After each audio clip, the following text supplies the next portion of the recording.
আমার নাম মোহাম্মদ মিজানুর রহমান। মিজান। বয়স কত এখন? আমার 47। 47 বয়স। থাকছেন কোথায় আপনি? আমি বর্তমানে ঢাকায় এয়ারপোর্টের সামনে থাকি, Barishal brown compound circuit house অপোজিটে 16 নং ওয়ার্ড আমাদের। আচ্ছা, তো আপনি কি মানে ঢাকায় থেকে আমাদের অনুষ্ঠানটা শোনেন নাকি বরিশালে থাকা অবস্থায়? না, আমি এটা আমার একটা ঢাকায় বসেই শুনি। বরিশালে প্রথম শুনছি আমার একটা ফ্রেন্ড, ছোট ভাই, ছোট বন্ধু, ও আমাকে বলছে, দোস্ত মিজান ভাই এরকম একটা এফএমে গল্প হয় রাত্রে 12টার পরে।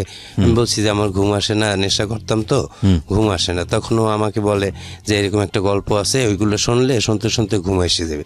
তো আমি তখন শুনছি, শোনার পরে বেশ ভালোই লাগছে। তখন দেখি জীবন কাহিনী ওই স্টোরিগুলো বলে, খুবই ভালো লাগছে। তারপরে খুব ওইগুলো শোনার পরে এক পর্যায়ে আমার ঘুম ক্লিয়ারলি আসে।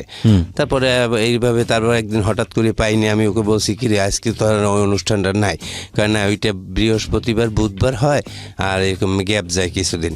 তখন আবার খুব বিষণ্ণ লাগতো, তখন খুব খারাপ লাগতো। সেই থেকে ও বলার পরে এইটার আশায় থাকতাম কোন দিন বুধবার আসবে, কোন দিন বুধবার আসবে। আচ্ছা, হ্যাঁ।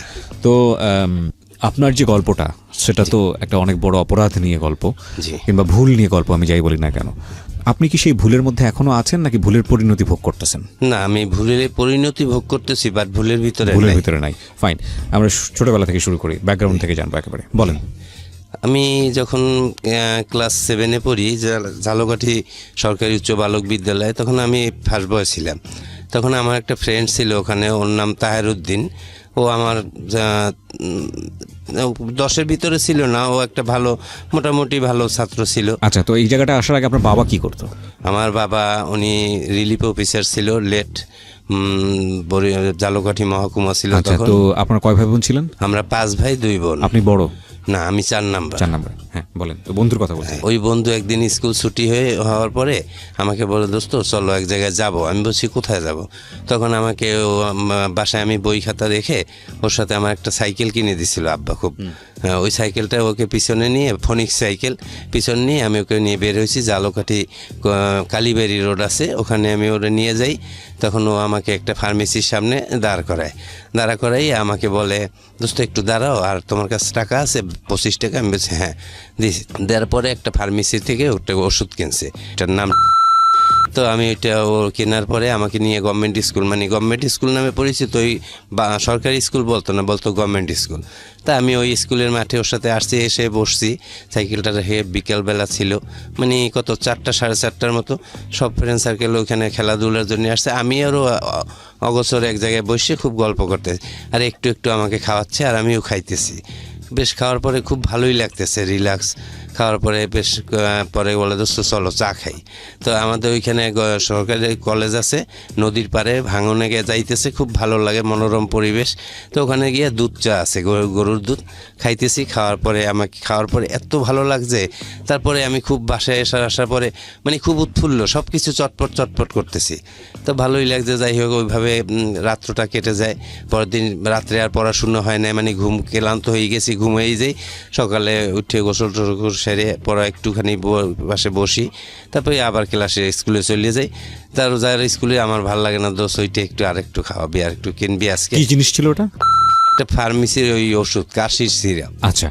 বলছে, দোস্ত আমার কাছে তো টাকা নেই। আমি বলছি, আমি আব্বার কাছে যাই, চল তুই। আমি নিচে দাঁড়বি। আমার আব্বা তখন ঝালকাঠি মহকুমায়। তা আব্বা যে খাস কামরায় বসা থাকে, তা আমি ওকে নিচে দাঁড় করি। আমি আব্বুর কাছে চলে যাই। আব্বার কাছে গিয়ে বলি, আব্বু আমাকে এরকম 50টা টাকা দাও, কী করবো? আমি বলছি, আব্বু ঘুড়ি কিনবো, ঘুড়ি আর কি, উড়ানোর ঘুড়ি।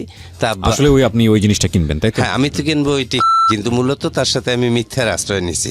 নিয়ে আব্বা আমাকে 50 টাকা দিল। দেওয়ার পরেও আরেকটা স্লিপ লিখে দিয়েছে, ধীরাদার হিন্দু এক দাদা আছে, তার দোকান, ওখানে আমি প্রতিদিনই খাইতাম। কিন্তু লিখে দিয়েছে যে ওকে নাস্তা খাওয়াই দাও, ছানা মাখন আর রুটি। পড়তে যাবো এই জানে। তা আমি ওইটা আবার না খেয়ে ওকে নিয়ে ওই দোকানে খেয়ে তারপর বের হয়ে ওইটা আবার কিনে খাইছি। খাওয়ার পরে এইভাবে আমি এটা আসক্ত হয়ে গেছি। প্রতিদিনই খাইতাম এভাবে। খাওয়ার পরে একদিকে আমি এক পর্যায়ে আমার মেজো ভাই, যিনি ওই বাইরে ছিল, আর বড় ভাইটা তো তার আগেই গেছে, আমি 7-এ পড়াকালীন সে ওয়েস্ট জার্মানিতে এখনও প্রেজেন্ট। তো ওই মেজো ভাইটা কানাডায় থাকে, উনি আসছে আমাকে দেখে উৎফুল্ল এরকম কেমন জানি করি, তো উনি স্যামসিনটারটা বুঝতে পারছে আমার যে নিশ্চয়ই ও কোনো কিছু খায়, এভাবে করে কেন। এর মাঝখানে কিন্তু আমার 1 বছরের মতো পার হয়ে গেছে, কারণ আমি সংক্ষিপ্তভাবে বলি কত যাই। তখন আমি ওই রেজাল্টও আমার দেখে কি ব্যাপার, এখন যে মিজান আমার ভাই ছিল ফার্স্ট বয় সবচেয়ে ভালো আজকে কারণ ভাই আমি জীবনে যা করছি সেই থেকে আমার ভাইটা আমার দিকে তাকাই আমার জড়াই ধরি, বলে ভাইয়া তুই কি খাও আমাকে বল, আমি রেজাল্ট খারাপ করছি, আমি 10-এর প্লেসে ওর রাখতে পারিনি। তখন খুব কষ্ট পায়, তখন আমাকে খুব গার্ডিয়ান্স দেয়, তারা খুব। কোন ক্লাস থাকতে এটা? তখন আমি 9-এ উঠছি, ক্লাস 9-এ। সেই থেকে আমাকে তারা খুব কঠোরভাবে আমাকে মানে না, আমাকে প্রহর করে না, আমাকে খুব বুঝালে আমি সেই বুঝের মাধ্যমে আমি ওখান থেকে বুঝি, যখন বলে তখন বুঝি, বের হয়ে গেলে আবার সেই ওই ফ্রেন্ড ওর সাথে দেখা, ওই আস্তে আস্তে চলে যাই।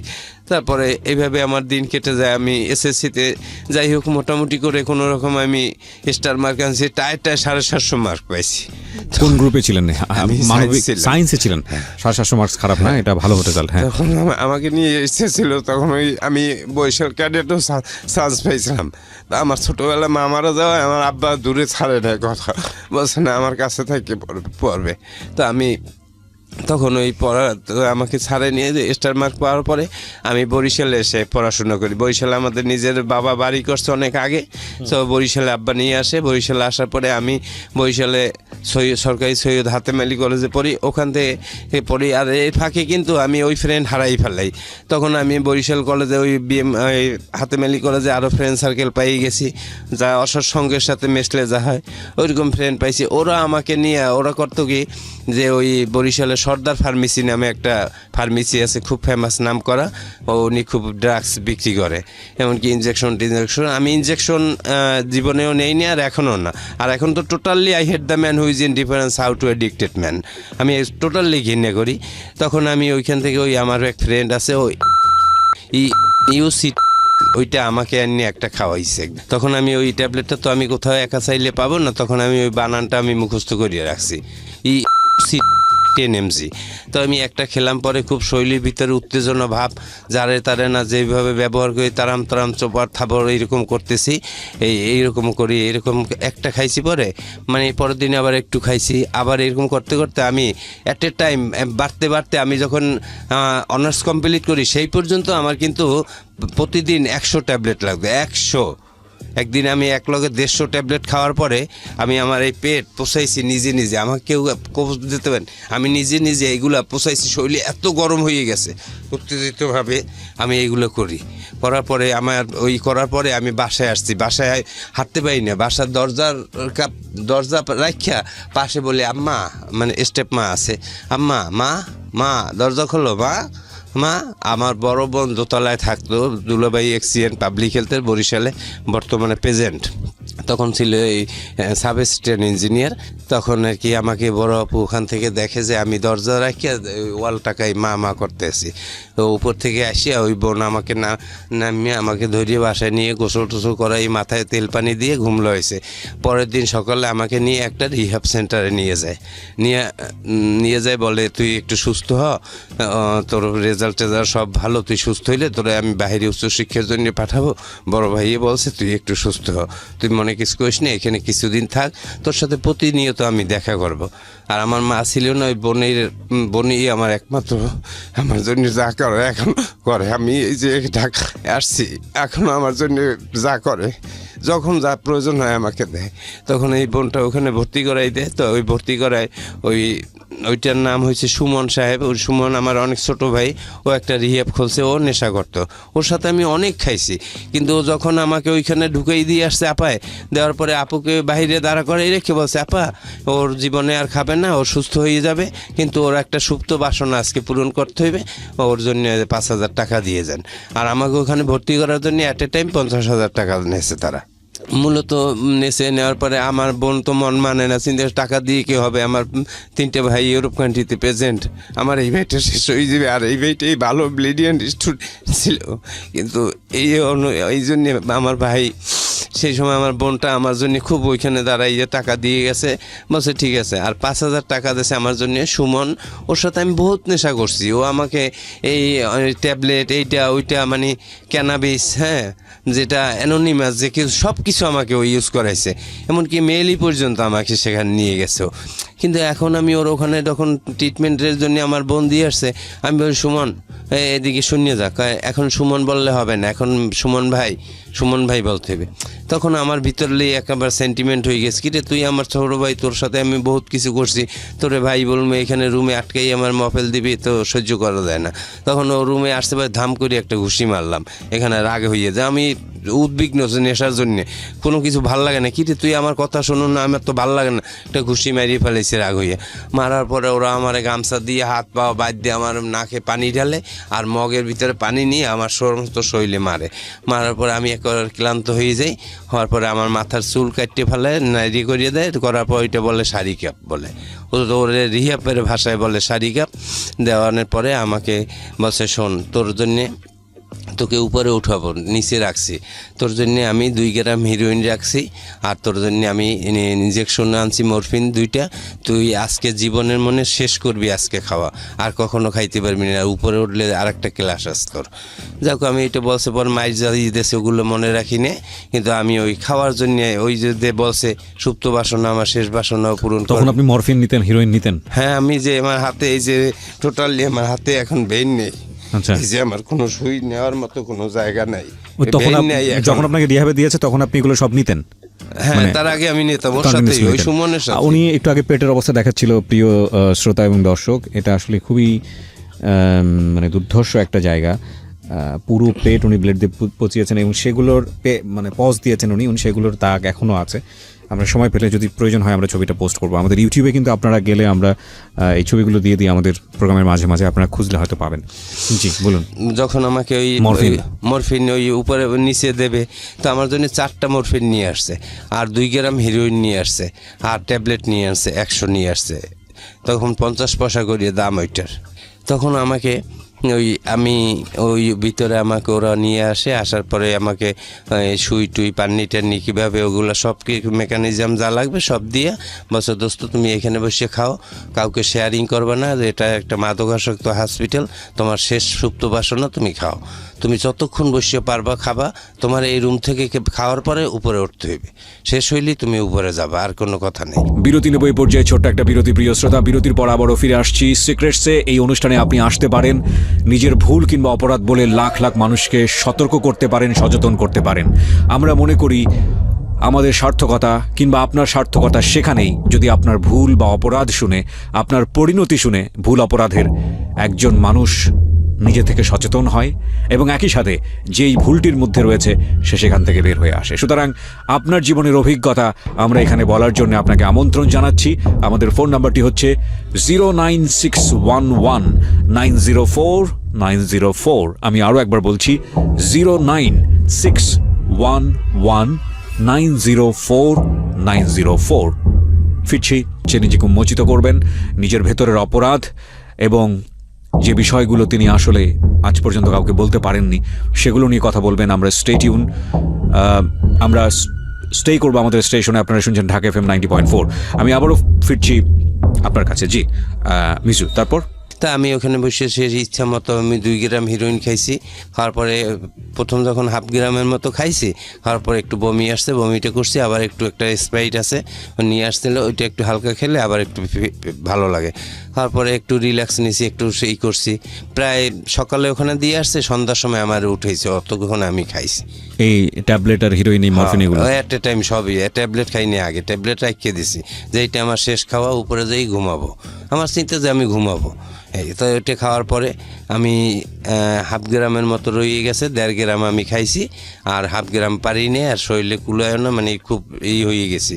তারপরে ওই ট্যাবলেটটা, এখন আমি ট্যাবলেট খাইতে পারতে আসি না, মানে ক্লান্ত হয়ে গেছি। যাক, আমি এখানে একটু ক্লান্ত হয়েছি, একটু ঘুমানোর মতো পড়ি, পরে আবার ওইটা খাবো। তখন ঘুমাই পড়ছি, তোরা আমার উপরে উঠে এনেছে, আর ট্যাবলেট আর খাইতে পারিনি। তো উপরে উঠছি, পরে ঘুম দিয়ে 3 দিন পরে উঠছি, আর আমাকে ওরা ঘুমের মধ্যে টুকরো টুকরো করে একটু খাওয়াইয়ে দিয়ে পরে আমি সুস্থ হয়েছি। পরে আমি 3 দিন পরে ঘুম ভাঙছে? হ্যাঁ 3 দিন, আমি 3 দিনে ওই লাইটের মানে 3 দিন পরে ঘুম ভাঙছে, তারপরে আমি 17 দিন এইরকম লাইটের দিক তাকাই রয়েছি। আমার খাবার নেই, রুচি নেই, শুধু নেশা চাই, কিন্তু আমার ঘুম নাই, খাবার নাই, কিছু না, লাইটের দিক তাকাই রয়েছি এরকম 17 দিন। 17 দিন। ওই সময় কি আপনার মনে আছে কি হতো মাথার মধ্যে কি?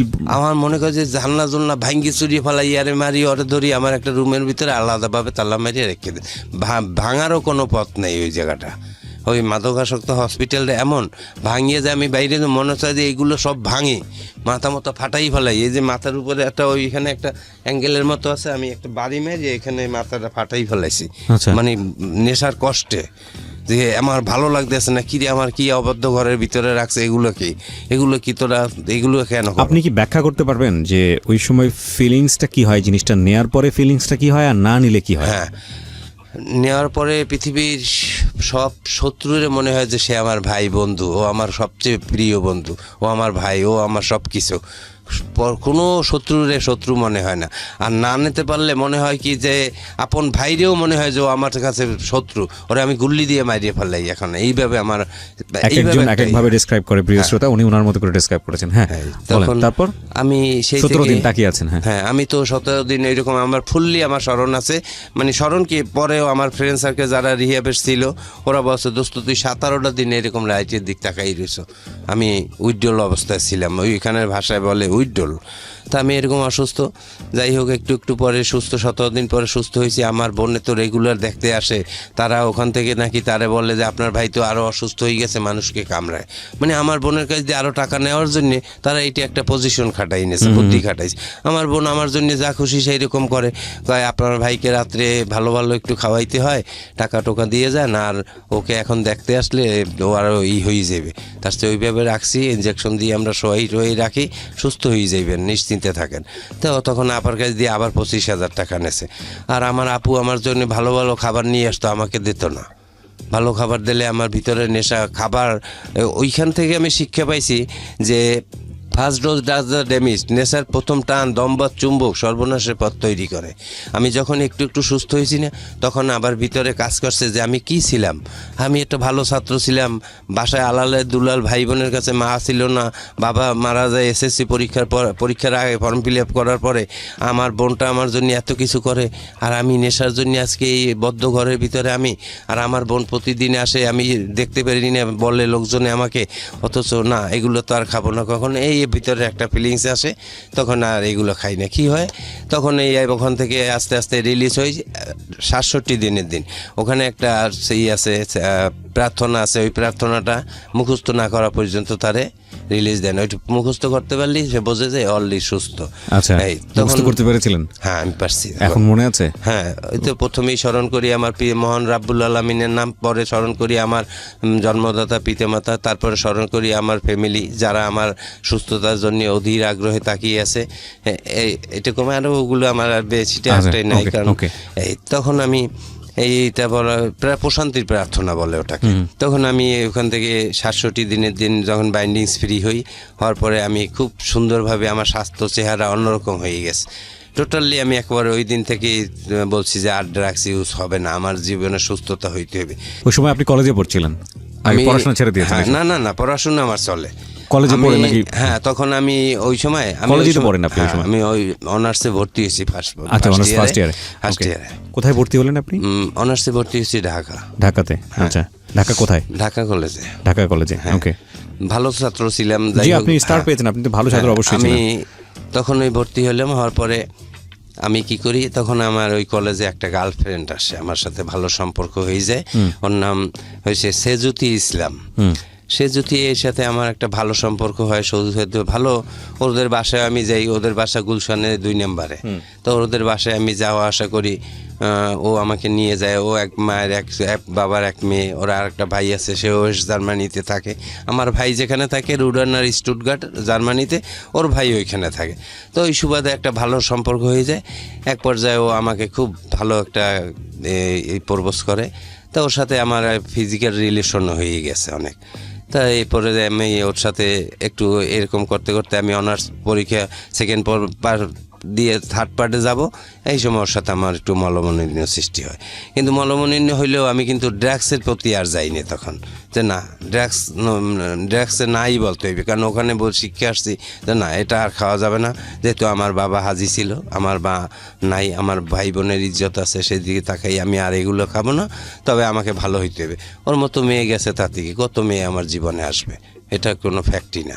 তা আমি আপু আমার বন্ধুর মতো, আপুকে আমি সব বলছি, আপু এই ঘটনা, এখন আরও আমার সাথে কথা বলে না, আমাকে অন্যরকম করে, তাতে কি হয়েছে, ওর মতো মেয়ে তোর জীবনে তুই ভালো হইলে তোর মতো মিজানের কাছে বহুত মেয়ে আসবে। এই তারপরে যাই হোক, আমি ওর সাথে করিনি, আমি অনার্স কমপ্লিট করায় আমি 3 মার্কের জন্য ফার্স্ট ক্লাস পাইনি, সেকেন্ড ক্লাস নিয়ে আমি তারপরে পাশ করার পরে আমি আবার দেশে চলে যাই। দেশে যাওয়ার পরে আমি একা একটা লাভ ম্যারেজ করি, ওইটা হয়েছে গৌর নদীতে বাড়ি, ওদের ভালো অবস্থা, ওদের ও মাস্টার্স কমপ্লিট করছে এখন বর্তমানে, কিন্তু ওর সাথে আর কি লাভ ম্যারেজ করি, আমি ওকে বিয়ে করি। আচ্ছা, আপনি পড়াশোনা অবস্থায় এই কাজটা করেন? হ্যাঁ। ওকে, তারপর? ফ্যামিলি কেউ জানে না, আমি লুকিয়ে এই বিয়েটা করার পরে যখন ফ্যামিলি 1 বছর পর জানছে, তখন জানার পরে ওই ফ্যামিলি ওদের একসেপ্ট করে না, কারণ ওদের বংশগতভাবে একটু নিচে, এই জন্যে। আর আমরা 5টা ভাই অল এডুকেটেড, অল স্কোয়ার। আমার মা কিন্তু গর্ভভাতা পায় মৃত্যুকালীন, এখন 5 ভাই আমরা মাস্টার্স কমপ্লিট। হ্যাঁ, কিন্তু এই জন্যে তখন আর কি করে না, মেনে নেয় না নেওয়ায় ওই আমার বড় আপু রাগ পুরো আমার সাথে ভালো ব্যবহার করে, কিন্তু ওর নামও শুনতে পারে না। তখন ওর ফ্যামিলি যখন জানছে যে আমার ফ্যামিলি অ্যাকসেপ্ট করবে না, তখন হুট করে ও আমাকে 2 বছর, মানে 1 বছর 9 মাস 13 দিনের মাথায় আমাকে ডিভোর্স লেটারটা পাঠিয়ে দেয়। তা বাসায় যখন পাঠায়, আমি ছিলাম না, তা আমার বাসা থেকে ওইটা অ্যাকসেপ্ট করছে, কিন্তু আমি করিনি। পরে আমি একদিন ওই জানি না যে আমাকে ডিভোর্স দিয়েছে। আমি ঢাকা থেকে রামারপুল নামে, মাদারীপুর তো ওদের বাড়ি, কয়ারিয়া নামক জায়গা, কিন্তু রামারপুলে লঞ্চ ঘাটতে আমি রাতে ওই লঞ্চের নাম হয়েছে মহানগরী নিউসান, ওই লঞ্চে আমি ওই রামারপুল নামছি, আমি আমার শ্বশুরবাড়ি গেছি পরে আমাকে ওই জায়গার লোকজন, ওখানে তো সর্বহারা নাম করা সেই সময়, আমি তো ওই লোকজনে আমাকে ধরছে, আমার ধরবে কোপাই মারি ফেলাইবে রাত্রে, আর আমি তো হতভম্ব হয়ে গেছে। যাই হোক, ভাগ্য ভালো, আমাকে ওইখানে একটা সর্বহারা ছিল, উনি নাই, ভাগ্য ভালো, উনি খুবই ভালো লোক। সর্বহারা বললে ভুল হবে, উনি খুব ভালোই, ওনার ভিতরে নাই বললে না।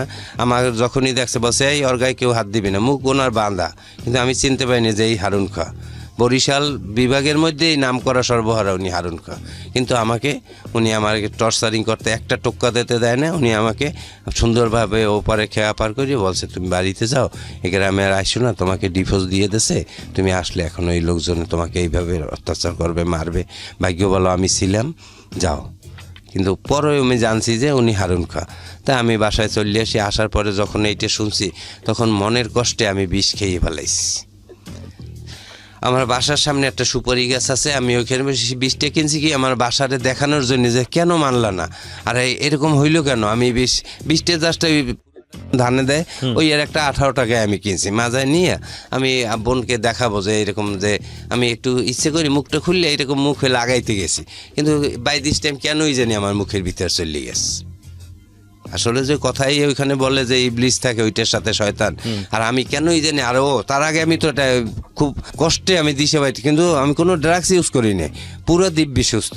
কেনই যেন মনের কষ্টে আমি ওই বিষটা নিয়ে আসলাম, ওই পয়জনটা। তা আমি ওইটাকে মুখের ভিতরে লাগাইতে গেছি, কিন্তু 2-3 ডোক চলে গেছে। যাওয়ায় আমি সাথে সাথে ওই রকম সুপারি গাছের গোড়ায় পড়িয়ে গেছি না। পাশের ঘরে আমার একটা ছোট ভাই আছে, 1-2 বছরের ছোট, ওর নাম সুমন। তা আমার সুমন যাই আমার ছোট ভাইরে ডাক দিছে। আর ওই সময় আমার ওই বড় ভাইটা ইতালি যাবে, আমার ইমিডিয়েট যে বড় ভাই, ও ইতালি যাবে 3 দিন পরে ওর ফ্লাইট। ও আজকে ঢাকায় চলিয়ে যাবে অলরেডি, আমাকে দেখে রাতে এই অবস্থা। ওকে আমি বিদেশে এখন যাব না, ওরে সুস্থ করি। মেডিকেলে আমাকে নিয়ে গেছে, একদিকে মেডিকেলে আগে হোন্ডায় চলিয়ে গেছে, যাই ভর্তি রেডি করছে, আমার নেতেই ওয়াশে চলিয়ে গেছে। তাই ওয়াশের দ্বারা শিক্ষা পাইছি যে কী জিনিস পয়জন খাইলে কি হয়। আমার জীবন নাই, ওর চেয়ে গুল্লি দিয়ে মারি ফেলানো অনেক শান্তি। মানে আমার ভিতরে একটা পাইপ ঢুকাইছে, আর অটোমেটিক একটা বল দিয়ে দিচ্ছে মুখে, আমি হা করি, মা কমু, মা গো কইতে পারি না, মা কইতে না করি, খালি শুধু চিল্লেই। তখন আমার আপা ওই ওইগুলো দেখিয়ে খুব কান্না করতে আছে। আর যখন আমার ওয়াশ টোয়াশ 7 বদনি পানি ভরছে আমার পেটে, আবার বাইর করছে, 1 বদনি ভরছে আবার বাইর করছে, এবার চাইপে চুপে, আর পেট যে চাপ দেবে, পেটের অবস্থা দেখে ইয়া, আর এটাও শুকায় না তেমন একটা, এমন অবস্থায় দাঁড়াই গেছে। তখন আমার এই পারতে আছে না। যাই হোক, আল্লাহ তাআলা আমার বাঁচাই রাখছে, আল্লাহর কাছে আমি অশেষ রহমতের শুকরিয়া আদায় করি যে এই তখন আমার বোনটা আমাকে সুস্থ করছে পর ডাক্তার সাহেব লেখছে নাথিং বাই মাউথ। এখন আমার তো বলা পিপাসায় শুকাইয়ে গেছে। আমার মনে কয় কি 2 জগ পানি দিলেও আমার তৃষ্ণা নিবারণ হইবে না। আমার ভাইটা পাশে, যখন আমি পরদিন সকালে একটু হুঁশ হয়েছি, তখন আমি বলি পানি পানি। তখন আমার ভাই ডাক্তারের কাছে জিজ্ঞেস করছে পানি পানি করে, একটু বাবু একটু পানি কি খাওয়াবো? কয় না, একটু খালি একটু ফলের রস মুখে দিতে পারেন, পানি দিয়েন না, কারণ বিষের সাথে পয়জনের সাথে ওইটা সমস্যা। তখন আমাকে 1 কোয়া কমলার একটা রস চিপে আমার মুখে দেয়, আমার তৃষ্ণেই মেলে না, মুখের কিচ্ছু বেজে না, হতে মনে রাগ হয়ে গিয়ে দুধ তুলি না, আমি আটকে যাই, থো রাগ, মানে আমি উঠে যে দাঁড়াবো সেই শক্তি আমার নাই, কিন্তু মনের কষ্ট ওই রকম বলি। তখন ভাই বলে দুধ তুলি না, মরিয়ে যায় যদি যাও, একটা আপেল ওরে দে, এই একটা কমলা রস চিপে ওর মুখে দে, এই কষ্ট আমার সহ্য হয় না ওর ইয়ে। এই তখন আমাকে ওইভাবে দেয়, দেওয়ার পর যাক সুস্থ হয়েছে। তখন মেডিকেল থেকে ওইটা তো পুলিশ কেস হয়ে গেছে, খুব স্বাভাবিক। হ্যাঁ, তখন আমি আমাকে এক নার্স ছিল আমার, খুব আমার সাথেই পড়াশুনো করতো, উনি স্টাফ নার্স হয়ে গেছে তখন ওই নার্স, ওনার নাম ইশরাত জাহান নয়নাপা। তখন আমাকে আমার ওই নয়নাপা আমাকে ওইভাবে বললো এই কাগজপত্র নিয়ে বাসায় চলিয়ে যাবেন, কারণ না হয় পুলিশ কেস হয়ে যাবে মিজান। তখন আমি ওইটা নিয়ে বাসায় চলে আসি। আসার পরে আমার বোন আমাকে নিয়ে সুস্থ করার পরে আমাকে ঢাকায় রাখে। ঢাকায় আমাদের ওই ধানমন্ডি 29 নম্বরে বঙ্গবন্ধুর বাড়ির 4খান বাসার পরে বাসা, ওইখানে আমাকে রাখে এবং চলাফেরা সব কিছু যাবতীয় যা রেগুলার খরচ সব কিছু দেয়। আমাকে বাইকটি কিনে দেয় যে সেইভাবে ফ্যামিলির মতো চলবি। এই তখন আমাদের আবার বরিশাল ঢাকার লাইনে আমার ছোট বোনের লঞ্চ আছে, এমবি কীর্তনখোলা 1, 2, 10, বাংলাদেশ সবচেয়ে ব্যয়বহুল লঞ্চ 10 কীর্তনখোলা। তা আমি ওই লঞ্চ ঘাটে যাই, মাঝে মাঝে লঞ্চ ঘাটে গেলে পরে একটু টিকিট ধরি, মাঝে মাঝে আমাকে ছোটো জামাই মাসে মাসে 50,000 60,000 করে টাকা দেয় যে চলুক। তা আমি যে এখন যে বর্তমানে আমার স্ত্রী আছে, আমি ওর বাড়ি হয়েছে ভোলায় শহরেই বাসা। আমি আলাদা জায়গায় শ্বশুরবাড়িতেও থাকি না, আলাদা একটা বাসা ভাড়া নিয়ে থাকি, 3,000 টাকা ভাড়া দিই, তো ওইখানে থাকি। আর আমার বড় আপা আমাকে পাশাপাশি একটু হেল্প করে। এই আর ফ্যামিলি বাবা যেটা রেখে গেছে বরিশাল শহরে আমাদের 5তলা বিল্ডিং আছে, নিজেদের বাবা করছে, খালি জায়গাও আছে আরও পাশে, মানে ওখানে 29% জায়গা তো এরকম আছে। আর বড় ভাইটা আছে ওয়েস্ট জার্মানিতে, ওই জায়গাটায় ওই আমাকে ওইখান থেকে মাসে মাসে এখন ওর আপা টাকা দেয়। এই কালকেও আমাকে দিয়েছে টাকা, হ্যাঁ 2,000 টাকা পাঠাইছে যে 4-5 দিন চলো, আবার তুমি ঘাটে এসো দিয়ে দেবে না। এভাবে চলতেছি আছি আমি বর্তমানে। এখন এটা একটু সিক্রেট রাখবেন এই পরিচয়টা, আমি বলি বর্তমানে আমি একটা ছোটোখাটো একটা জব করতেছি, এখানে আছি। এরপরে ওই রিহাব থেকে ফেরার পরে কি কখনো অল্প সময়ের জন্য হলেও ড্রাগ নিয়েছেন? না, আমি আর স্লিপ করিনি, কখনো স্লিপ করেন, কখনো না, আর একেবারে ওটাকে অ্যাভয়েড করিয়ে দিছি। লেখাপড়া কি হলো, কমপ্লিট হলো? অনার্স মাস্টার্স কমপ্লিট হয়েছে। অনার্স মাস্টার্স কমপ্লিট হওয়ার পরেও তো ভালো একটা জব ম্যানেজ করতে পারেননি? পারিনি, এই শেষ হয়ে গেছে আমার। এই যে চামড়াটা দেখেন, এই যে নামে গেছে, আসলে তো বয়স তেমন তখন না। যারা ট্যাবলেট খায়, ট্যাবলেটের একটা ক্রিয়াই থাকে, ওদের চামড়াকে নরম করিয়ে ফেলে। মানে আপনার দেখে যে বোঝা যায় বয়স অনেক বেশি হয়ে গেছে। আসলে সেটা না, আমার ছোট বড় ভাইকে দেখলে মনে হইবে সে আমার ছোট, ইমিডিয়েট যে বড় ভাই। মানে চেহারার মধ্যে পরিবর্তনের জন্য ড্রাগই দায়ী? ড্রাগ ছাড়া চেহারা নষ্ট হয় না, এই ড্রাগটা নিয়েই আমি এইটা হয়ে গেছে আমার। আপনার স্ত্রী যিনি আছেন বর্তমানে, আপনার ছেলে মেয়ে আছে? হ্যাঁ, আমার একটা ছেলে আছে। সে কি জানতো আপনার জীবনের এই গল্পটা? বা হ্যাঁ, সে জানতো যে আমার বাবা প্রচুর ড্রাগস করছে। হ্যাঁ, আপনার ওয়াইফ কি জানতো বিষয়টা যে আপনি ড্রাগ নিয়েছেন? যিনি বর্তমানে তখন জানতো না, পরে বিয়ের পরে আমি বলছি এরকম। এরপর কি বিশ্বাস করতে পেরেছে যে আপনি ড্রাগ নেন? সে এখনো বিশ্বাস করে যে আমার হাজবেন্ড সিগারেট ছাড়া অন্য কিছু এখন জীবনে। এখানে একটা জিনিস একটু বলি, যারা ড্রাগ নেয় এদেরকে বিশ্বাস করাটা খুব ডিফিকাল্ট, কারণ এটা বলে যে একবার নিলে, কারণ ওরা প্রচুর মিথ্যা কথা বলে শুধুমাত্র একটু নেওয়ার জন্য। কিন্তু তারপরও বিশ্বাস হারালে আসলে একটা মানুষকে স্বাভাবিক জীবন দেওয়া যাবে না, সুতরাং সেই জায়গাটা থেকে বিশ্বাস করতে হবে। মাদক আমাদের জন্য একটা অনেক বড় সমস্যা। মাদক তো আপনার জীবনটাকে শেষ করে দিল। শেষ, ফার্স্ট ডোজ দ্য ড্যামেজ, নেশার প্রথম টান, দম্ভ চুম্বক, সর্বনাশের পথ তৈরি করিয়ে দিস, আর কিছু নেই। এলাসাই মান্ডান। আপনি কি পেলেন জীবনে? এই আমি কিছুই পাই না, জীবন খাতায় শূন্য। এখন আমি শুধু আমার এই কায়াটা আছে, আর কিছু পাইনি। বাবা মায়ের অস্তিত্ব, ভাই বোনের অস্তিত্ব সব বিলীন করে দিয়ে দিছি। বরিশালে আমাকে এক নামে কি চেনে জানেন? ট্যাবলেট মিজান। ট্যাবলেট মিজান নামে চেনে। এটা আমার যে কোনো লোক, বরিশাল বলেন, যারা বন্ধু বান্ধব আছে, 100-150 খাইতেন, 100 খাইতাম 110 এট এ টাইম আমি, না হলে আমার হইতো না। যার 10 mg আর তারপরে বের হয়েছে 5 mg, ও অত আমার লাগবে 300, অত আমার হইতো না, ও খাইতাম না রাগ হইয়া। দৌড় নিতে আমার কোনো ফিলিংস হয় না। Really do I, are you not believe my talk? না, আমি বিলিভ করি এবং এত খেলে তো মানুষ, একটা সাধারণ মানুষ মারা যাওয়ার কথা। আমি তো ওই বললাম না, আমি 100-150 খাইলে পরে আমি গরম হয়ে গেছে, পরে পেট পোষাইছি, শরীরের উত্তেজনায় দিশা পাইতে আসি না, পানিতে নামবো না, কি করবো, মানে কোনো কিছু ভালো লাগে। 1 সেকেন্ড এক জায়গায় দাঁড়াই থাকতে পারিনি, এদিক হাঁটি ওদিক যাই, ছুটোছুটি। নেশার এই একটা স্যামসিনটার যে ওই রকমই ভালোই লাগে না একটু। তো যারা ড্রাগ নেয়, এখনো নেশার মধ্যে আছে, তাদেরকে আপনি কি বলবেন? কোনো পরামর্শ দেবেন? পরামর্শ আমি যারা আমার সামনে ইউজ করে তাদেরকে বলি, দোস্ত এটা জীবনের ধ্বংস ছাড়া কিছু আনবে না, তবে তুমি ভালো হয়ে যাও। আমি তোমাকে বললে এখন বলবো হ্যাঁ খাবো না, পরবর্তীতে খাবা, আমি চলে যাই, তবে এই জিনিসটা আর খেও না। কারণ আমি জানি যে এটা হয়েছে কি, নেশা মূলত সম্পূর্ণ হয়েছে মন। যদি মন থেকে বলে যে আমি এটা খাবো না, তাহলে কোনো দিন তারা খাওয়াইতে পারবে না। নেশা আসছে, হ্যাঁ একটা সিগারেট খেলাম, বাস দ্যাটস এনাফ, চলে যাই। কিন্তু ওই কারো সাথে সমাজের সঙ্গগুণে লোহা বাসে, সঙ্গের সাথে বসলেই সে খাবে।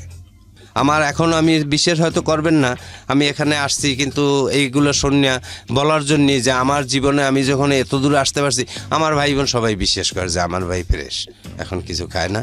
কিন্তু এইটা আমি বলবো যে নেশার যদি সঙ্গগুণে বসে, আমি আর জীবনে অনেক ফ্রেন্ড সার্কেলের কাছে আমি বসছি, এখনও বসি, কিন্তু ওরা ইয়াবা খায়, আমি দেখি। আমার জীবনে আমি একটা ইয়াবা টান দিয়ে দেখিনি, তখন কিন্তু ইয়াবা বের হয় না। জি। আর আমি এখনও খাইনি, আর খাবো না। আল্লাহ যেন আমাকে খাওয়ায় না, সহি সালামতে রাখে, এই জীবন যাপন করিয়ে যেন সুন্দরভাবে আমার মৃত্যু হয়, এটাই আমি আল্লাহর কাছে বলি। আর আমার কিছু বলার নেই। এটা নিশ্চয়ই আমাদেরও কিছু বলার নেই, আমরাও শুধু এতটুকুই বলি। আমি এটা খুব ভয়াবহ একটা জিনিস। আমি এরকম গল্প আপনাদের সামনে উপস্থাপন করেছি যে টান দিয়ে দম আটকে মরে গেছে, এরকম একই সাথে বসে নেশা করছে। এবং এরকম গল্প পেয়েছিলাম, যশোর থেকে রওনা দিয়েছে, নেশা করতে করতে কোন জায়গায় চলে গেছে কোনো খোঁজ খবর নেই। 7 দিন পরে দেখেছে সে অন্য কোনো একটা জেলায়। তো উনি যে বললো যে 17 দিন শুধু লাইটের দিকে তাকাই ছিলাম, এটা আমার কাছে অস্বাভাবিক মনে হয়নি। এর চেয়ে হয়তো ভয়ানক আরও অনেক কিছু ঘটে। শুধু এতটুকুই বলবো যে যেটা আপনাকে কিছুই দেয় না জীবনে, মৃত্যুর দিকে নিয়ে যায়, এই জীবনটা অনেক মূল্যবান একটা জীবন। সেই জীবন আমরা চাইলে জীবনের একটা মোমেন্ট, একটা ঘন্টা হয়তো আপনি এমন কিছু করবেন এই পুরো জীবন দশায়, একটা ঘন্টায়, যেটা হয়তো সমাজের অনেক কাজে লাগবে। পুরো দুনিয়া হয়তো আপনার কাছ থেকে অনেক কিছু পাবে। সুতরাং জীবনের আপনি কিছুই করতে পারেননি, পুরোটা জীবন জুড়ে হতাশ হয়ে এসব পথে পা বাড়িয়ে এত সুন্দর, এত মূল্যবান জীবন, এত সম্ভাবনা একটা জীবন, সেটা নষ্ট করার কোনো মানে হয় না। ঠিক আছে, আর কিছু নাই, করেন, ইবাদত করেন, কারণ সৃষ্টিকর্তা তো আপনাকে দুনিয়াতে পাঠিয়েছে তার ইবাদত করার জন্য।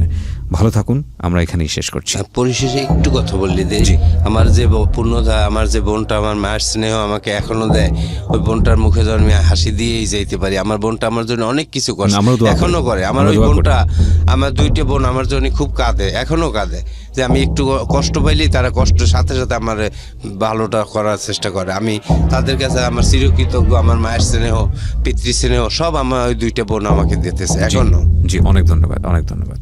প্রিয় শ্রোতা, আরেকজন গেস্টকে নিয়ে আমি একটু পরে ফিরে আসছি। শুরুতেই বলছিলাম একজন ফিমেল গেস্ট থাকবে আজকের সিক্রেটসের 2nd পর্বে, মানে দ্বিতীয় অংশে। আশা করছি আমাদের সাথেই থাকবেন। শুনছেন ঢাকা FM 90.4 এবং ফোন করতে ভুল করবেন না। ফোন নাম্বারটি হচ্ছে 09611904904। আরও একবার বলছি, 09611904904। বাই দ্য ওয়ে, আপনারা পুরো এপিসোডটি ডাউনলোড করতে কিংবা আপনার কালেকশনে রাখতে, যদি কোনো পর্ব মিস করে থাকেন সিক্রেটসের কিংবা জীবন গল্পের, এখনই চলে যান আমাদের ইউটিউব চ্যানেলে www.youtube.com/DFM904। সাবস্ক্রাইব করতে ভুলবেন না, পাশাপাশি বেল বাটনটি অন করে দেবেন। তাহলে আপনি যদি রাত 11টার সময় শুনতে মিসও করেন, আপনি আপনার সেলফোন থেকে যে কোনো সময় শুনে নিতে পারবেন কি ঘটেছিল। আমরা আপনাদের পরিচয় করিয়ে দিচ্ছি। ওকে, আপনার নামটা একটু বলেন। আনিলা। পুরো নাম হচ্ছে? ফুল নেমটা বলতে চাচ্ছেন না? আচ্ছা, মাথা নাড়ালে হবে না, কারণ এখানে যেহেতু রেডিও, মুখে বলতে হবে। আনিলা, বয়স কত আপনার? আমার 25 বছর। আনিলা জন্ম জেলা কোথায় আপনার? আমার নানি বাড়িতে পিরোজপুর ডিস্ট্রিক্টে। আপনি কিছুটা নার্ভাস? এখানে মানুষ মন খুলে মনের গল্পটা বলতে আসে, আর আমরা রেডিওতে এটা প্রচার করছি। আমাদের অনুষ্ঠানের থিম হচ্ছে যে যদি কেউ না শোনে তো আমি শুনবো, এবং আপনি কোনো কিছুর জন্য না, শুধু মন খুলে কথাগুলো বলার জন্য আসুন, আর মেসেজ অটোমেটিক্যালি বের হয়ে আসে, কজ আমাদের এখানে মেসেজ ছাড়া আমরা কোনো স্টোরি প্রচার করি না। তো সেই জায়গাটা থেকে আপনার গল্প আপনি ভালো জানেন, আর সৃষ্টিকর্তা ভালো জানে, তার বাইরে কেউ জানে না। সুতরাং আপনার গল্পে আপনিই মাস্টার, এখানে নার্ভাস হওয়ার কিছু নাই।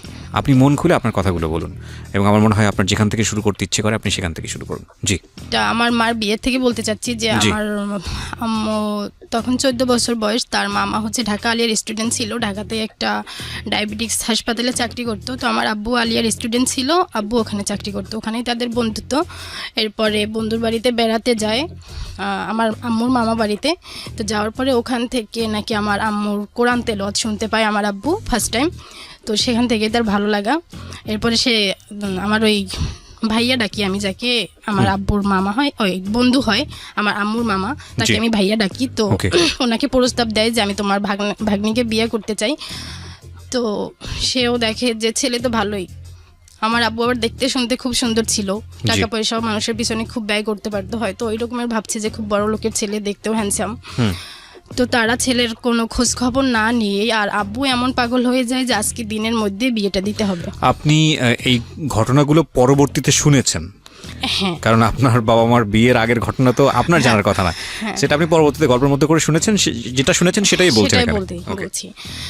তো সেই তাড়াহুড়ো করে সেদিনই বিয়ে দেওয়ার জন্য বলে। তো তারাও ওই রকমের করে বিয়ে দিয়ে দেয়। আমার নানা ছিল না, কিন্তু ওই আম্মুর নানা বাড়ির লোকরা আম্মুকে বিয়ে দিয়ে দেয়। বিয়ে দিয়ে দেওয়ার পরে তো আব্বু কয়েকদিন থেকে ঢাকায় চলে আসে। এরপরে ওই আর কি বিয়েটাই সে করে আসে। এরপরে ঠিকমতো হয়তো যোগাযোগটাও করতো না আম্মুর সাথে। এরকমের বেশ কিছুদিন চলতে থাকে। হঠাৎ একদিন চিঠিতে বলে যে আমার মাকে নিয়ে আসার জন্য ঢাকায়। তো আমার মাকে ঢাকায় নিয়ে আসে। নিয়ে আসার পরে এরপরে হচ্ছে আমার মাকে খুব ভয় দেখায় যে মাকে মেরে ফেলবে, অনেক দূরে নিয়ে যেত, নৌকায় চড়াইতো, বলতে তোকে এখন নৌকা থেকে ফেলে দেবো, বাসের নিচে ফেলে দেবো, ছাদে গেলে তোরে ছাদ থেকে ফেলে দেবো। এভাবে মানে হঠাৎ করে ভয় কেন দেখাবে? এটা সেই ভালো জানে। আপনি যা শুনেছেন সেটাই বলছেন? হ্যাঁ, সেটাই Okay. বলছি। তো মা তো এক ছোট ছিল, আর একদম গ্রাম্য মেয়ে ছিল, তার কোনো মাথায় কোনো জ্ঞানই ছিল না যে এই যে কথাগুলো বলছে এগুলো আমার গার্ডিয়ানকে বলা উচিত, বা এরকমের ভয় দেখাচ্ছে। সে ভয় পাচ্ছে শুধু। কত বছর বয়সে বিয়ে হয় আপনার মার? 14 বছর। 14 বছর। আর আপনার বাবার বয়স তখন কত ছিল? তখন হয়তো 30-র উপরে ছিল। 30-র উপরে ছিল। এটা তার প্রথম বিয়ে ছিল আপনার বাবার? না আপনার বাবার এটা প্রথম বিয়ে ছিল না? না। ওকে, সো এগুলো একটু পয়েন্ট করার মতো, শ্রোতা একটু খেয়াল করবেন। আচ্ছা, ঠিক আছে। তারপর এরপরে তো এরকম একটা ছেলের সঙ্গে আপনার মা তাকে বিয়ে দিল কেন? আপনার মা বলছি, সরি, আপনার নানি তাকে বিয়ে দিল কেন? আমার নানি আর কি এমনভাবে ওই ভাইয়া উপস্থাপন করছিল আমার আব্বুর সম্বন্ধে যে আমার মা খুব সুখে থাকবে। সেও জানতো না যে ওনার আর একটা ওয়াইফ আছে। আচ্ছা, তো বাবা কি করতো? সে ওই ডায়াবেটিক্স কোম্পানি হাসপাতালে চাকরি করতো। ঠিক আছে, আর বলেন। আরেকটা কাজ করতো, ম্যান পাওয়ারের কাজ করতো, যে বিদেশে লোক পাঠায়, আদম ব্যবসা যেটাকে হ্যাঁ, বলে। আদম ব্যবসা যেটাকে বলে, এটা করতো। তো ওই রকমের আর কি সে এখান ঢাকা থেকে যখন যাইতো অনেক টাকা নিয়ে যেত, যে ওই ভাইয়ার মার কাছে আর কি আমার আম্মুর নানির কাছে দিত আর কি। সবাই একটু লোভে পড়ে গেছিল আমার যেটা মনে হয়। না হয় একটা ছেলের কোনো কিছু না জেনেই ছেলের কাছে একটা মেয়েকে তুলে দেওয়া তো উচিত না। তো সেইখান থেকে বিয়েটা হয়। এরপরে তো ঢাকায় আসে আমার মা আসার পরে তখন হয়তো আমি কনসেপ্ট করি আমার মা যেটা বলছে। এরপর তো বাড়িতে যাওয়ার পরে কিছুদিন পরে আব্বুও যায় আমার নানি বাড়িতে। যাওয়ার পরে আব্বুকে বলে যে ঘটনাটাই। এরপর আমার আব্বু তো কিছুতেই রাজি না, যে না এত তাড়াতাড়ি বাচ্চা নেওয়া যাবে না, তোমার বাচ্চা নষ্ট করে ফেলতে হবে। তো মা তো আবুজ, তাকে যেভাবে ঘুরাচ্ছে আব্বু আম্মু সেভাবে ঘুরতেছে।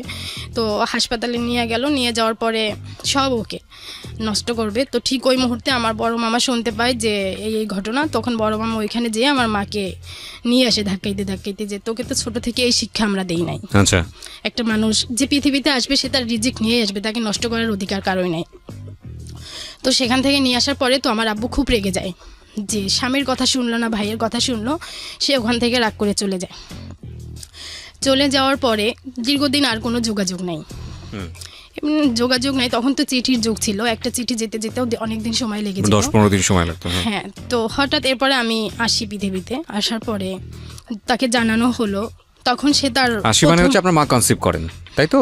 হ্যাঁ, আপনার মা ওই সময়ে আপনার নানু বাড়িতে থাকা অবস্থায়, না কনসেপ্ট করে ঢাকাতে যখন আমার না সেটা তো বলতে পারছি, এবার ধরা পড়ে হচ্ছে আর নানু হ্যাঁ, বাড়িতে নানি থাকা বাড়িতে অবস্থায়। যাওয়ার পরে তখন তো আব্বু হচ্ছে নানি বাড়িতে যায়, যাওয়ার পরে আব্বুকে বলে, আর আচ্ছা। আব্বু যখন নষ্ট করতে চায় আমার আম্মু রাজি না হয়, সেইখান থেকে আব্বু রাগ করে ঢাকায় চলে আসে। আচ্ছা। তো ওই টাইমটাতে আমার ওই যে ফার্স্ট আর কি আব্বুর যে বিয়ে করছিল ওনার আর একটা বেবি হয়। আচ্ছা। তো আমার মাকে বলে যে মাহমুদার একটা বাচ্চা হয়েছে, মাহমুদা খুব ছোট আর কি, মাহমুদার খুব প্রশংসা করতো। তো আমার মা কখনো জিজ্ঞাসা করতো না যে মাহমুদাটা কে কে তুমি তার প্রশংসা করতো, তার মাথায় এটাও ছিল না, জিজ্ঞেস করার মতো হয়তো তার ওই বোধটাও ছিল না। এরপরে ওই যখন আর কি আমার পেটের বয়স 3 মাস আর কি আমার আম্মুর, তখন আব্বু হচ্ছে আমার আম্মুর কাছে বলে যে তোর বাবাকে বল টাকা দেওয়ার জন্য, আমি বিদেশ যাব। তো আমার নানা তখন জমি বিক্রি করে তাকে ওই সময় 25,000 টাকা দেয়। তো সে ঢাকায় আসে, ঢাকায় আসার পরে তার তো বিদেশে প্রসেসিং চলতেছে, সেটা আর নানি বাড়ির লোকজন জানতো না। তো যখন আমার বয়স নাকি 15 দিন আর কি পৃথিবীতে আসার পরে 15 দিন বয়স, তখন আমার আম্মুর কাছে একটা চিঠি যায় যে তুমি তাড়াতাড়ি ওকে নিয়ে আসো, আমি এরকমের বিদেশ যাব, তো আমি চাচ্ছি তোমাদের ঢাকায় রেখে যাব। তো চিঠিটা পৌঁছাতে আমার মার কাছে দেরি হয়ে যায়। তো মা যখন ঢাকাতে আসে, যেদিন আসে সেদিনই শুনে যে আব্বুর ফ্লাইট হয়ে গেছে, আর আব্বুর সাথে দেখা হয় নাই। তো এরপরে তো আবার মা চলে যায় গ্রামে, আব্বুর সাথে আর কোনো যোগাযোগ নেই। মা চিঠি দিত কিন্তু চিঠির কখনো উত্তর আসতো না, আর আব্বু দিত কিনা সেটা আব্বুই ভালো জানে। ওকে, এই ঘটনাগুলো আপনি কার কাছ থেকে শুনেছেন? এটা আমার মার কাছ থেকে, নানির কাছ থেকে। এখানে একটা বিষয় একটু নোট করে নেই, এই কথাগুলো আপনি যখন শুনতেন তখন আপনার বাবার প্রতি অনুভূতিটা কি হতো? ঘৃণা। ঘেন্না হতো। একদম ভেতরে যা হয়েছে আপনি সেটাই আজকে এখানে বলবেন, আপনাকে আমি অনুরোধ করছি বিশেষভাবে। আপনার কখনো মনে হয়েছে যে মা বা নানি যেটা বলছে সেটা বাবাকে সামনাসামনি কি জিজ্ঞেস করে তারপরে বিশ্বাস করি? আপনার ভিতরে যা হয়েছে আপনি সেটাই আমাকে বলেন। হ্যাঁ, এটা মনে হয়েছে নাকি তার আগে হ্যাঁ, ঘৃণা করেছেন? না না, মনে হয়েছে, বাট ঘৃণাটাই বেশি হয়েছে। কারণ exactly, this is the very very important point প্রিয় শ্রোতা। এই জন্যে একটা সেপারেট ফ্যামিলি, যখন একটা ফ্যামিলি সেপারেট হয়ে যায়, বাবা আলাদা হয়ে যায়, মা আলাদা হয়ে যায়, সন্তানটা যেখানে থাকে, সন্তান তারাই তাদের মতো করে বড় করে। কারণ ওই কোমলমতি মনে সে যেটা শোনে সেটাকেই সে সত্য মনে করে স্থান দেয়। এবং আমি বলছি না ঘটনা সত্য না মিথ্যা, সেটা বলছি না, ওর কোশ্চেন করার ক্ষমতা থাকে না। এবং কোশ্চেন করার ক্ষমতা থাকে না বলেই হয়তো তার বাবাটা ওরকম ছিল না, কিংবা তার মাটা ওরকম ছিল না। সে যেইখানে বড় হচ্ছে সেভাবেই সে তার পারসেপশনটা গ্রো করে। সেপারেটেড ফ্যামিলির সবচেয়ে বড় দুঃখজনক ঘটনাটা হচ্ছে এটা, যে মা বাবা সম্পর্কে যা বলবে, সন্তান যেখানে বড় হবে, যদি মায়ের কাছে বড় হয় সে সেই ধারণা নিয়েই বড় হবে, এবং বাবার কাছে যদি থাকে তাহলে মার সম্পর্কে যেটা বলবে সেই ধারণা নিয়ে সে বড় হবে। কারণ সে তো খুব ছোট থাকে, তার ওই কোশ্চেন করার ক্ষমতা থাকে না, তার মনের ভিতর থেকে এই প্রশ্ন আসবে না যে আচ্ছা ওনারা যেটা বলতেছে সেটা তো মিথ্যাও হতে পারে, একবার বাবাকে ডেকে এনে জিজ্ঞেস করি তো সেই রকম ঘটনা ঘটিয়েছে কিনা।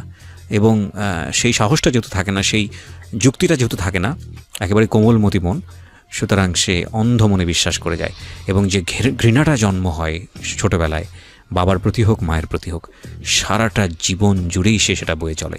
সবচেয়ে বড় ক্ষতি হয় এটা কিন্তু যার প্রতি ঘৃণা করে তার না, যে নিজে ঘৃণা করা শেখে তার। গল্পটা আমরা সামনের দিকে এগোচ্ছি। জি বলুন। এরপরে চিঠি লেখে এবং মার সঙ্গে যোগাযোগ করতো না না? হয়তো কিনা সেটা জানি না, কিন্তু 3 বছর পরে আর কি আব্বু চলে যাওয়ার 3 বছর পরে হঠাৎ একটা তালাকনামা আসে। তালাকনামাটা আসার পরে আমার নানার হাতে এসে পৌঁছায়। তো নানা তালাকনামাটা দেখে তখন চিন্তা করে যে যেহেতু ছেলে 3 বছর খোঁজ খবর রাখে নাই, ইসলামিক দৃষ্টিতে 3 মাস যদি স্বামী স্ত্রীর মধ্যে যোগাযোগ বিচ্ছিন্ন থাকে সেই ক্ষেত্রে তালাক হয়ে যায়। কে বলেছে আপনাকে? এটা শুনছি আর কি, শুনেছেন? এরকম হ্যাঁ। শোনা অনেক ভুল জিনিসই আমরা জানি। ঠিক আছে, সমস্যা নেই, বলুন। হ্যাঁ, সেখানে 3 বছর আর কি টোটালি যোগাযোগ নাই। আচ্ছা। হ্যাঁ, তো তারপরে তো তালাকনামা হাতে চলে আসছে। সেইখানে এখন তো আর মেয়েকে বসায় রাখা ঠিক না, আমরা কতদিন বেঁচে থাকবো, আর এই মেয়ে আর একটা মেয়ে, আমি যদি ছেলে হতাম সেই ক্ষেত্রে একটা তাদের চিন্তা থাকতো, তাদের চিন্তা যে একটা মেয়ে হয়েছে আর ও মেয়ে, কোথায় এদের স্থান হবে। জি। তো সেই ক্ষেত্রে আমার মাকে তারা বিয়ে দেওয়ার চিন্তা করলো।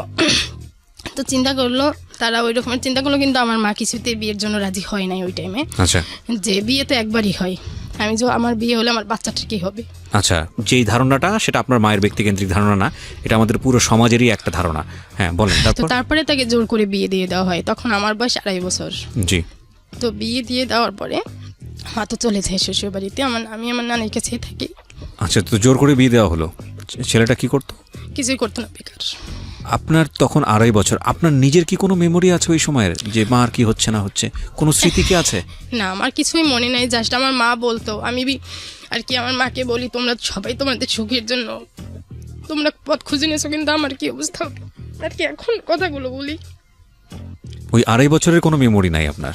আচ্ছা, তো আপনার মা চলে গেল, তারপর? এরপর মা বলে যে আমি কোনো কিছুতেই বিয়ে করতে চাই নাই, সবাই আর কি সমাজটাকে বিয়ে দিছে। সমাজ তাকে জোর করে বিয়ে দিয়েছে? হ্যাঁ, সমাজটাকে বিয়ে দিছে, আর যে ছেলের সাথে বিয়ে হয়েছে সেও বেকার। আচ্ছা। তো মা বলে যে মাঝে মধ্যে আমাকে নিত ওই বাড়িতে, কিন্তু তাদের তো ওই যে ছেলের সাথে বিয়ে হয়েছে উনি আবার অবিবাহিত ছিল। শ্বশুরবাড়ির লোকজন এক বিবাহিত মেয়েকে বিয়ে করছে, তার জন্য এক চাপ, এরপরে আবার বাচ্চা তাদের সাথে থাকবে, সেটা তো আর এক চাপ, যেখানে নানি নানার কাছেই থাকতে হয়েছে। মাঝে মধ্যে হয়তো বেড়াতে গেছি এরকমের, কিন্তু নানি নানির কাছেই ছিলাম। এরপরে কিছুদিন আর কি আমার মার হয়তো বিয়ের 1-1.5 বছর পরে আমার আব্বু আসে। আমার আব্বু আসে ডাইরেক্ট আমার নানি বাড়িতে যায়। আব্বু বলতে? আমার আব্বু, জন্মদাতা পিতা। আমার জন্মদাতা। আমি ওনাকে আর কি আমার মার যার সাথে বিয়ে হয়েছে ওনাকে আমি আব্বু ডাকি না, উনি আমাকে আব্বু ডাকতে বলছে, বাট আমি ভাবছি যে আমার আব্বু তো একজনই। আচ্ছা। আব্বু তো 2 জনকে ডাকা যায় না। আচ্ছা। সেই ক্ষেত্রে আমি ওনাকে মামা ডাকি। মামা ডাকতেন। তো আপনার আসল বাবা যিনি, উনি আসলেন 1.5 বছর পরে? উনি আসলো, আসার আর কি এই আমার কি মার প্রথম আপনি বাবাকে দেখলেন নাকি এর আগেও দেখেছেন? না, ওই টাইমটাই প্রথম দেখেছি, কিন্তু আমার ওই টাইমের কথা মনে নাই। মনে নাই? আচ্ছা। তো আসার পরে আমার নানা আর কি আমার এক মামা নিয়ে আসছে তাকে বাড়িতে। ওই মামা আবার মাদ্রাসায় পড়াশোনা করছে, কামিল আর কি, উনি হচ্ছে ডক্টরেট করছে এই থেকে, ঢাকা ভার্সিটি থেকে। তো আমার নানার কথা যে তোমাকে ইসলামিক শিক্ষায় এত বড় শিক্ষিত করলাম, যে ছেলে তালাকনামা পাঠাইছে তাকে কিভাবে তুমি বাড়িতে নিয়ে আসলে? কে নিয়ে আসছে বাড়িতে? আমার মামা। ও, মামা তাকে নিয়ে আসছে। মামার সঙ্গে আপনার বাবার সম্পর্ক কি ছিল? আর কি হয়তো কোনোভাবে মামাকে সে Convince করতে মামার পারছে। সাথে যোগাযোগ করে সে আসছে। তো এসে আমার বাবা যেটা বললো যে আমি তালাক দেই নাই। তালাক দেই নাই মানে? যে তালাকনামাটা আসছে আমার আব্বুর পক্ষ থেকে, সেটা আসলে আমার আব্বু দেয় নাই। কে দিয়েছে? এটাই প্রশ্ন আমার, আজও এই প্রশ্নটাই আমার মধ্যে। আচ্ছা, তালাক দেয়নি, তারপর? আমার নানা তাকে স্থান দেয় নাই আমাদের বাড়িতে, নানি বাড়িতে। তো আমার আব্বু মসজিদে ছিল, মসজিদে 3 দিন ছিল, যে আমি যেভাবেই হোক আমার আম্মুর কথা বলছে ওকে নিয়ে যাব। তো তালাক দেয়নি, 3 বছর খোঁজ খবর নেয়নি কেন? সে বলে আমি খোঁজ খবর করেছি, চিঠি দিয়েছি, তারপরে আর কি ওদের ভরণ পোষণ দিয়েছি, কিন্তু আমার নানি বাড়িতে সেটা পৌঁছায়নি। কি হাস্যকর কথাবার্তা! 3 বছর ধরে আপনার মাও নিশ্চয়ই যোগাযোগ করেনি? করছে? আমার মা তো তার কোনো ঠিকানাই জানতো না, কিভাবে করবে? তো তাহলে ভরণ পোষণ আর সব দিচ্ছি? থেকে বড় কথা, আমাদের যে বাড়ি কুষ্টিয়াতে, সেই কুষ্টিয়ার ঠিকানাটা আমার নানি বাড়ির লোকজন জানতো না। না, this is a very stupid logic. যত পৃথিবীতে আমরা, আপনি যে যুগের কথাই বলেন না কেন, আজ থেকে 25 বছর আগের গল্প বলছেন, আপনি 20 বছর আগের গল্প বলছেন, 3 বছর ধরে আপনার বাবা যদি আপনার মার সঙ্গে যোগাযোগ করার চেষ্টা করে কোনো রিপ্লাই না পায়, আমার এই এবং একটাই সেখানে প্রশ্ন আপনি শুধু আমার আব্বুর কাছে, যে আমি হচ্ছে ছোট থেকে আব্বুর সাথে ওরকম সাহস করে কথা বলতে পারি না, কিন্তু 2 বছর আগে হঠাৎ আমি আব্বুরকে বলছি। 2 বছরের গল্প আমি পরে আসতে চাই, আমি পয়েন্টগুলো রেখে যাচ্ছি কারণ আপনার গল্প যেটা আপনি বলছেন সেটা কতটুকু তালাকের গ্রহণযোগ্য কথাটাই আমি বলতে চাচ্ছি। তাকে আমি প্রশ্ন করছি যে আপনি কি আমার আম্মুকে তালাক দিয়েছেন? সে বলছে এত বছর আগের কথা আমার মনে নাই। কিন্তু এই যে বাড়ির যে ঘটনাটা, যে সে এত বছর আগের ঘটনা মনে থাকবে না মানে এটা কি ধরনের কথাবার্তা? হ্যাঁ, সে তালাক দিয়েছে কিনা সেটা তার মনে নাই, কিন্তু সে তালাক দেওয়ার পরে সে বাড়িতে গেছে, যাওয়ার পরে সে বলছে তালাক দেয়নি। আমার মধ্যে একটাই প্রশ্ন যে তালাকনামাটা তাহলে আসলো কোত্থেকে? সে বলছে দেয় নাই। তার ফাইন্ড আউট করা উচিত ছিল। আমার নানা নানি বলছে যে তালাক, আমার নানার হাতে তালাকটা আসছে, তাহলে এই তালাকটা দিলটা কি? তালাকনামাটা আপনি দেখেছেন? না, আমি দেখি নাই। আপনি কেন দেখেন নাই? এটা তো অনেক আগের কথা। তালাকনামাটা কোথায় আছে? তালাকনামাটা আমার নানা বলছে যে আমার নানা হাতে পাওয়ার পরে নাকি পোড়াই ফেলছে। জীবনটা এতটা সহজ মনে হয় আপনাদের কাছে, যারা অভিভাবক তাদের সবাইকে বলছি। আসলে মানে একটা মানুষের, আপনাদের হয়তো কিছুই হবে না যিনি বাবা, তিনি বিয়ে দিয়ে দিয়েছেন মেয়েটাকে, কিন্তু এই যে মেয়েটা দুনিয়াতে এসছে এর তো একটা সুন্দর শৈশবের দরকার ছিল না? আজকে যে মেয়েটাকে এখানে উপস্থাপন করছি, এটা একটা মেয়ের কাহিনী না, এটা অনেক ছেলে মেয়ের কাহিনী বাংলাদেশের। ঠিক আছে, প্লিজ, যদি প্রপারলি বড় করতে না পারবেন দুনিয়াতে আনবেন না, আর যদি এনেই ফেলেন তাহলে নিজের সুখ বিসর্জন দিয়ে হলো সেই ছেলে মেয়েকে আপনাকে একটা সার্টেন পিরিয়ড পর্যন্ত বড় করতে হবে, বড় করতেই হবে, এটা আপনার দায়িত্ব, এবং এই দায়িত্ব অবহেলা করার কোনো সুযোগ নাই। সেটা যত বড়ই ঘটনা ঘটুক না কেন। আনলেন কেন? আগাই আমরা সামনের দিকে। তারপরে আমার আরেক মামা আমার আম্মুকে বলতেছে যে ও যেহেতু এত করে বলছে তাহলে তুমি ওর সাথে চলে যাও। তার কিন্তু সেকেন্ড ম্যারেজ হয়ে গেছে আমার আম্মুর, তো সে অনেক গরিব যার সাথে সেকেন্ড ম্যারেজ হয়েছে। আর আমার আব্বুর দেখতে শুনতে টাকা পয়সা আর কি, ওই শুনে হয়তো তাদের লোভ এখনো আছে যে ছেলেটা এত দূর পর্যন্ত জীবনটা নিয়ে আসছে, তারপরেও আমার মামারা বলতেছে যে তুমি ওর কাছে চলে যাও। তখন আমার মার কথা ছিল যে যদি যেতে ইচ্ছা করে তাহলে তোমাদের বউদেরকে দিয়ে দাও, আমাকে বইলো না। আমার জীবনটা কতবার নষ্ট করতে চাও তোমরা? এক জায়গায় ওইখানে তখন ওই যেখানে আর কি সেকেন্ড ম্যারেজ যেখানে ছিল ওখানেও তখন মা প্রেগনেন্ট ছিল। ওহো, তো ওই প্রেগনেন্ট থাকা আমার বাচ্চাটা নিরাপদ থাকতে পারে না। হুম তো আমি মনে করি যে আমার মা বাবার কাছে আছে, মাঝে মধ্যে হলে আমি এসে দেখে যেতে পারি, আর আব্বু যদি নিয়ে যায় তাহলে কখনোই হয়তো দেখতে পারবে না। সেইখান থেকে আমার মা চাইছিল না যে আমাকে দিয়ে দেখ, তো আমার নানারাও দেয় নাই, যে আমরা যেভাবে কষ্ট করে থাকি ও আমাদের সাথে কষ্ট করে থাকবে। তো এইভাবে চলতে থাকে। এরপরে আব্বু আসে আর কি মালয়েশিয়াতে থাকতো, তখন তার ওই ফ্যামিলিও নিয়ে গিয়েছিল আর কি। ফার্স্ট যে ফ্যামিলি ছিল ওইখানে তার 2টা ছেলে হয়েছিল, তো ওদেরকে নিয়ে এসে মালয়েশিয়াতে থাকতো। প্রতি বছর একবার করে আসতো, এসে আমাকে দেখে যেত, কাপড় চাপড় যেগুলো দরকার হতো এগুলো দিয়ে যেত। এরকম করতে করতে 2000 সাল পর্যন্ত আসছে। তখন তো আমি প্রাইমারিতে পড়ি, পড়াশোনা মোটামুটি চলতেছে। এরপরে 2000 সালে আসার পরে 2000 সালে সে মালয়েশিয়া থেকে আমেরিকাতে চলে যায়, আর তার ওই ফ্যামিলিকে কুষ্টিয়াতে পাঠিয়ে দেয়। তো এরপরে এরকমের চলতে থাকে। এরপরে আর যোগাযোগ বন্ধ, আমার সাথে আর যোগাযোগ নাই আর কি। কষ্টটা এরপরে যখন বুঝতে পারি যে বাবা আর কি সবার বাবারা ভালোবাসতেছে, বাবারা আসতেছে, তো সেইখান থেকে আমার প্রশ্ন থাকতো তাদের কাছে যে আমার বাবা কোথায় আর কি। এটা ছোট কথা বলতেছি। তখনও আর কি বাবা যখন বুঝতে শিখছি আমার বাবা কোথায়, আর আব্বু যে প্রতি বছর আসতো ওরকম আসতো, হয়তো দেরি করে আর কি। আমার যতটুক মনে আছে ক্লাস 4-এ উনি শেষ আসছিল, তখন আমাকে বলছিল যে তুমি চলে আসো। আমি বলছি আমি আম্মুকে ছাড়া যেতে পারবো না। তো বলছে যে তোমার আম্মুকে তো আর নেওয়া যাবে না, কিন্তু আমি ভাবতাম যে আম্মুকে কেন নেওয়া যাবে না, আমি যদি যেতে পারি তাহলে আম্মু আমার সাথে যাবে।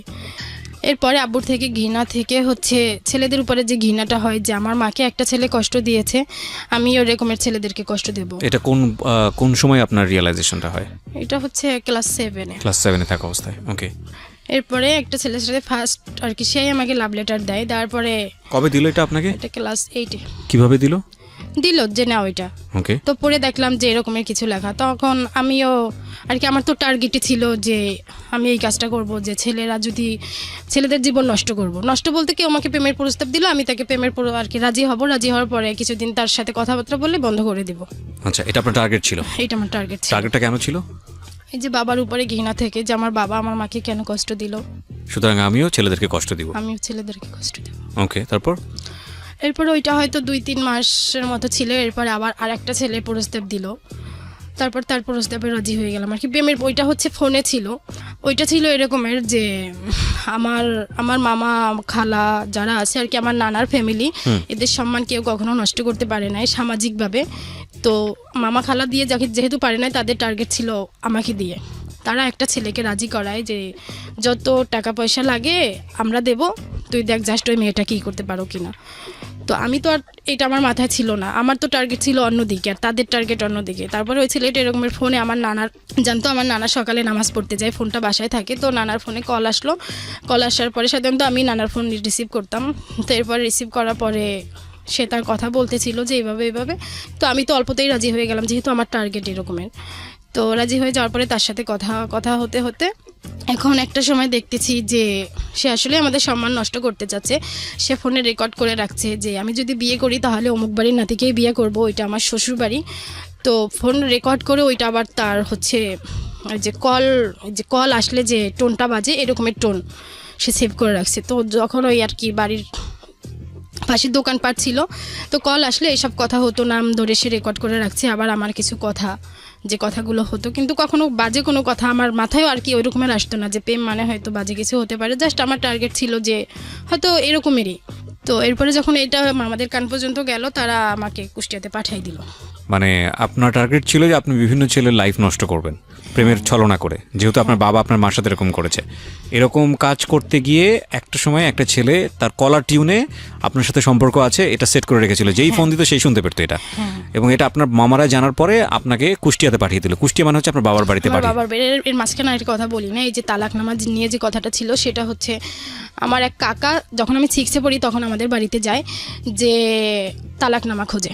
হয় আমার মা ডিভোর্স দিয়েছে সেইটা, না হয় তালাক দিয়েছে সেইটা। তো তারা তো কিছুতেই আমার নানা বাড়ির লোকজন দিতে পারে না, যে আমরা মেয়েদেরকে ডিভোর্স দিই নাই, তালাকনামা পেয়েছি সেটা দিয়েই আমরা মেয়েকে বিয়ে দিয়েছি। তো এই তালাকনামাটা হচ্ছে আমার আব্বু চাইছিল আমেরিকা থেকে, সে তখন আমেরিকায় তার একটা বিয়ে করবে। তো আমেরিকাতে বিয়ে করবে, তার কোনো ওয়াইফ বাংলাদেশে আছে কিনা তাকে সেটা ওখানে দেখাতে হবে। তো সে ওখানে বলছে যে আমার কোনো ওয়াইফ নাই, আমি তাকে ছেড়ে দিয়েছি, তো তার একটা প্রুফ ওখানে দেখাতে হবে।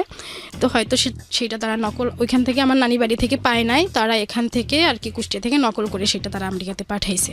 ফার্স্ট টাইম তখন আমার কাকা আমাকে কুষ্টিয়াতে নিয়ে আসে, তখন আমি ক্লাস 6-এ পড়ি।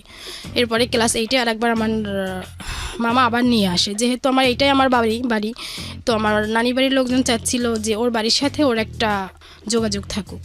আমার দাদা দাদি দুইজনেই বেঁচে ছিল, কিন্তু আমার দাদাকে আমি দেখি নাই, যেহেতু আমি ক্লাস 6-এ আসছি, আর সে হয়তো আরও 2-3 বছর আগে মারা গেছে, জানতাম না কিছুই। আমার দাদিকে একবার আমি দেখছি। এরপরে হলো ক্লাস 9-এর কথা, যেটা আর কি মামারা জানতে পারে, তখন আমাকে কুষ্টিয়াতে পাঠিয়ে দেওয়ার পরে ওখানে বেশ কিছুদিন থাকতে থাকি। তো ওদের যেটা ছিল, এখানে তো আমার সৎ ভাই বোন আরও বেশ কয়েকটা 5 জন ছিল এরা এখানে। ওদের মধ্যে বড় মেজো ওরা মোটামুটি ভালো ছিল, ছোটগুলো ছোট ছিল, তারপরেও ওদের মধ্যে এখন এটা বড়দের শিক্ষা ছিল নাকি ওদের থেকেই ওরা করতো। যেমন আমি বাথরুমে ঢুকতাম, লাইট অফ করে দিত, কলের কাছে গোসল করতে যেতাম, ওরা যেয়ে দাঁড়াই থাকতো, উজু করতে যেতাম, উজু করতে দিত না। এরকমের বেশ কিছু ফেস করতে, ঘুমাইতেছি, খুব গরমের মধ্যে ঘুমাইতেছি, ফ্যান বন্ধ করে দিত, আবার ছাড়লে ফ্যানের কাট আউট উঠাই ফেলতো যাতে আর নাই ছাড়তে পারি, মেইন সুইচ অফ করে দিত। মানে আপনার সৎ ভাই বোনেরা এটা করতো? হ্যাঁ, একদিন আমাদের কল নষ্ট হয়ে যায়, তো আমরা আমার কাকার বাড়িতে যেয়ে উজু করে আসবো। সামনে পুকুর ছিল, বাট আমরা কখনো পুকুরে যেতাম না, কারণ আমাদের বাড়ির ভিতরেই সব ছিল, সবাই পর্দা করতো, যে কারণে পুকুরে গোসল করা, উজু করা কোনো প্রয়োজনই পুকুরে যেত না, কলেই কাজ হতো। এটা গ্রামে, আমাদের গ্রামের বাড়ির কথা কুষ্টিয়াতে।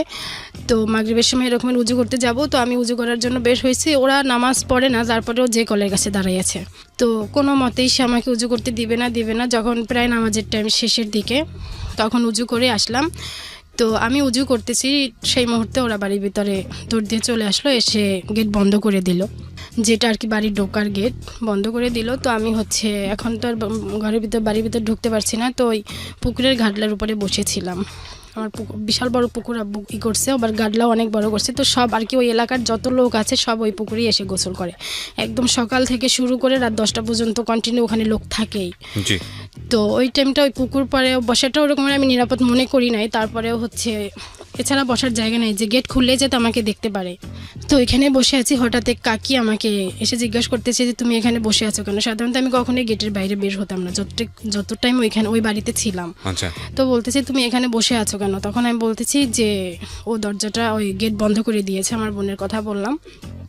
তারপরে ওই কাকি দরজা নক করতেছে, নক করার পরে এরপরে আম্মু বের হয়ে আসলো, এসে বলতেছে যে ও এরকমের কাজ কেন করলো।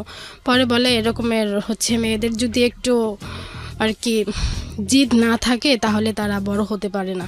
এটা তার অভিমত ছিল যে তাহলে আমার মতো নির্যাতিত হবে না। আমি ঠিক বুঝতে পারিনি, মানে আর কি এটা কে বলছে কথাটা? এটা আম্মু বলেছে, আপনার সৎ মা বলছে তার মেয়েকে সাপোর্ট করে। হ্যাঁ, সে সাপোর্ট করে এটা বলেছে যে মেয়েদের একটু জিদি হওয়া উচিত, না হলে সে পরে আর কি শ্বশুর বাড়িতে যে সুখী হয় না। আর কি তার কথা যে ও যেটা করেছে সেটা ঠিক করেছে, মানে তার মেয়ে যেটা করেছে। হ্যাঁ, তার মেয়ে যেটা করেছে। এরপরে বাসায় আসলাম, আর কি এরকমের ছিল যে কারো কোনো কথা হতো না, জাস্ট আমি সবসময় একটা জিনিস চিন্তা করতাম যে নানা বাড়িতে থাকাটা তো একটা মেয়ে হোক ছেলে হোক কারোই পরিচয় না। যখন আমি নানি বাড়িতে ছিলাম, এখনও আর কি আশেপাশের লোকজন সবাই চেনে যে অমুকের নাতি, বাট আমার মধ্যে প্রশ্ন যে কেউ যদি আমাকে জিজ্ঞাসা করে তোমার বাবার নাম কি, আমি তোমার বাবার নামটাই বলি, কিন্তু ওই এলাকায় তোমার বাবা নামে কেউ নেই। এই বিষয়টা আমার মধ্যে সবসময় কাজ করতো যে আমি আমার বাবার নাম ঠিকই বলছি, কিন্তু এই এলাকাতে কেউ আমার বাবাকে চিনতে পারছে না, এটা তো আমার পরিচয় না। আমার পরিচয় হওয়া উচিত আমার বাড়িতেই, সেখানে আমি কষ্টে থাকি, বাট আমি যদি আমার বাবার নামটা বলি সবাই যাতে আমাকে চেনে যে অমুকের মেয়ে। তো ওইটা চিন্তা করেই আমি কষ্ট যতই হোক, আমার চিন্তা ছিল যতটুকু কষ্ট হোক আমি আমার পরিচয়টা নিয়ে এখানে থাকি, তারা যাই বলুক। আমি যদি চুপ থাকি, আমার নানি একটা কথা আমাকে সবসময় বলতো যে নিজে ভালো হলে জগৎ ভালো, এই কথাটা আমার মাথায় সবসময় কাজ করতো। মানে আপনি ধরে নিয়েছিলেন যত রকমের অন্যায় হোক না কেন আমি চুপ থাকবো, হ্যাঁ, আমি এখানে থাকবো, চুপ থাকবো। আর ওরকম করে আব্বুর সাথে এমনি মাঝে মধ্যে কথা বলতো যে দাও ওর কাছে দাও, কেমন আছো, ভালো আছি, এরকমের। কখনো সে আমাকে জিজ্ঞাসা করতো না যে তোমার এখানে থাকতে কষ্ট হচ্ছে কিনা, কেউ তোমাকে বা আপনি বলেই বা কি করবেন এখানে, বলে তো কোনো হ্যাঁ, সমাধান আর হতো না। আপনার বাবা আমিও- টেনশনে থাকতো, আপনি থাকতে পারতেন না ভালো এখানে, এই কথা বলার পরে। এটাই আমার মাথায় ছিল যে আজকে আমি এদের বিরুদ্ধে যতই কমপ্লেন করি, সেও এদেরকে রিয়েক্ট করবে, তখন এরা আমার উপরে ডাবল রিয়েক্ট করবে, যেটা Right. আমার আরও বেশি কষ্ট হবে। এটা চিন্তা করে কখনোই আমি তাদের বিরুদ্ধে আপনার কাছে কমপ্লেন করি নাই। জাস্ট কেমন আছো, ভালো আছি, এই পর্যন্ত আমি এখানে যেমন করে আমি ম্যানেজ করে নিচ্ছি, যতটুকু কষ্ট হোক আমি সহ্য করছি। তো এরকম করতে করতে 5 মাস, তখন আমি ক্লাস 10-এ উঠি। তো ক্লাস 10-এর পরীক্ষা আমি দেই নাই আর কি, 10-এ ওঠার যে পরীক্ষাটা সেটাও দেই নাই, টেস্ট পরীক্ষা ছিল। তখন আমাকে স্যাররা ফোন করে, আমি নানির বাড়িতে তো পড়াশোনা করতাম, ওখান থেকে স্যাররা ফোন করে যে টেস্ট হবে, তুমি আসো। তো এরপরে মামাদেরকেও খুব করে বললো যে ওকে নিয়ে আসো। তো এইখানে যে ছিলাম, এখানেও আবার একটা আমি মাদ্রাসায় পড়াশোনা করেছি, একটা মাদ্রাসায় হচ্ছে এরা ক্লাস করার জন্য যে তুমি ওখানে ক্লাস করো। তো এত দূর ছিল যে হেঁটে যেতে খুব কষ্ট হতো, অনেক দূর ছিল আর কি।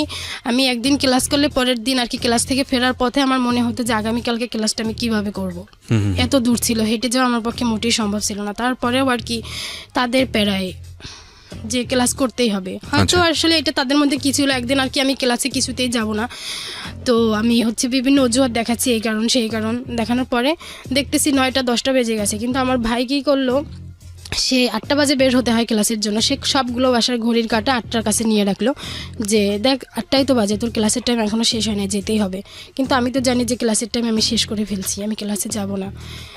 তো এরকম করে এরপরে গেলাম, যে আমার চিন্তা ছিল যে পড়াশোনা তো করি নাই, পরীক্ষা দেবো, পরীক্ষায় হয়তো ভালো রেজাল্টও করতে পারবো না। তারপরেও নিয়ে গেল আমার মামারা, এসেই আমাকে নিয়ে গেছে। ছোট মামা ছিল যে একটু আমার উপরে কেয়ারফুল ছিল সব কিছুতে, ও মামা এসে আমাকে নিয়ে গেছে। নিয়ে যাওয়ার পরে ওখানে টেস্ট পরীক্ষা দেই। আচ্ছা, তো এখানে বেসিক্যালি ডিস্টার্বের কারণে আপনি এই কাজটা করেছেন? না, পড়াশোনাটা একদিকে চিন্তা করছি যে পাশ করব কি করবো না, আবার চিন্তা করছি যে পড়াশোনাটা তো কোনোভাবে ছেড়ে দেওয়া যাবে না। তো সেইখান থেকে মামাদেরকে বললাম যে এসে আমাকে নিয়ে যান, আর তারা ভাবলো যে পরীক্ষাটা দেওয়া উচিত। তো সেইখান থেকে তারা আমাকে এসে নিয়ে যায়। নিয়ে যাওয়ার পরে আমি টেস্ট পরীক্ষা দেই মোটামুটিভাবে। তো টেস্ট পরীক্ষায় হচ্ছে সবগুলো রেজাল্ট মোটামুটি আসে, ফেল করি নাই। সেখান থেকে তারা আমাকে সিলেক্ট করে যে নেওয়া যাবে। আর হয়তো টিচাররা জানতো যে ফেল করার মতো স্টুডেন্ট আমি না, কখনো আমি ফেল করি নাই। তো এরপরে হইলো পরীক্ষা হইলো কিছুদিন পরে। তো ওই যে টাইমটা ছিল আর কি, ক্লাস 10-এর যে টাইমটা ছিল, ওই টাইমটাই আমি কি করতাম, ওই যে ছেলেটা ছিল যার সাথে প্রেমের কথা বলছিলাম, ওখানে ব্রেকআপ, তার সাথে আর কখনো আমি কথা বলি নাই। এরপরে সবসময় শুধু রং নাম্বারে যে নাম্বার বানিয়ে বানিয়ে কল দিতাম, যে যার সাথে কথা বলে যে প্রেমে পড়ে যায় এরকমের। তো এরকমের হয়েছে, একটা ছেলের সাথে প্রেম হলো। তো এরপরে আশেপাশের লোকজন আর কি, যারা কিভাবে হয়তো জানি না, এরপরে আরও কয়েকটার সাথে প্রেম হয় একসাথে, হয়তো 4-5 জনের সাথে আমি কথা বলছি, মানে তখন একসঙ্গে 4-5 জন মেনটেন করতেন? কথা বলতেছি এরকমের। এরপরে হচ্ছে তখন আমার পরীক্ষা, ওকে, মেট্রিক পরীক্ষা। তো আমার একটা মামা ছিল আমার বয়সেই, সে বলতেছে যে সারাদিন এত ফোনে কথা বললে তো তুমি পরীক্ষায় পাশ করতে পারবে না। কিন্তু আমার একটা চিন্তা ছিল আমি কখনো পরীক্ষায় ফেলও করব না। তো হঠাৎ এরপরে পরীক্ষা শুরু হয়, পরীক্ষাও দিতে থাকি। হঠাৎ একদিন একটা ছেলে, এর আগেও 2-3 বার ফোন দিয়েছে আর কি, এক কথায় আমার নানার ফোনটা এখন আমি কন্টিনিউ ইউজ করতেছি। সে ওই রকমের বুঝতে পারতেছে না যে আমি এভাবে এই অন্যায়গুলো করতেছি।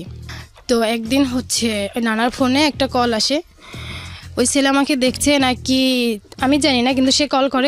আর সব থেকে বড় কথা কি, আমার আব্বু আমেরিকাতে থাকে, আর আমেরিকাতে থাকে, তাদের চিন্তা ছিল যে এই মেয়েকে যদি প্রেমে ফেলাইতে পারি তাহলে হয়তো তারাও আমেরিকাতে যেতে পারবে নাকি আর কি, কোনিতে তারাও হয়তো এইভাবে চিন্তা করে আমাকে প্রেমের প্রপোজ করতো, আর আমিও তাদের রাজি হয়ে যেতাম। তো একটা ছেলে এরকমের হচ্ছে বলতেছে যে কথা বলার পরে আমি আমার একটা ফ্রেন্ডকে নাম্বার দিলাম যে দেখ এই নাম্বারটায় আমাকে এই কথা বলতেছে।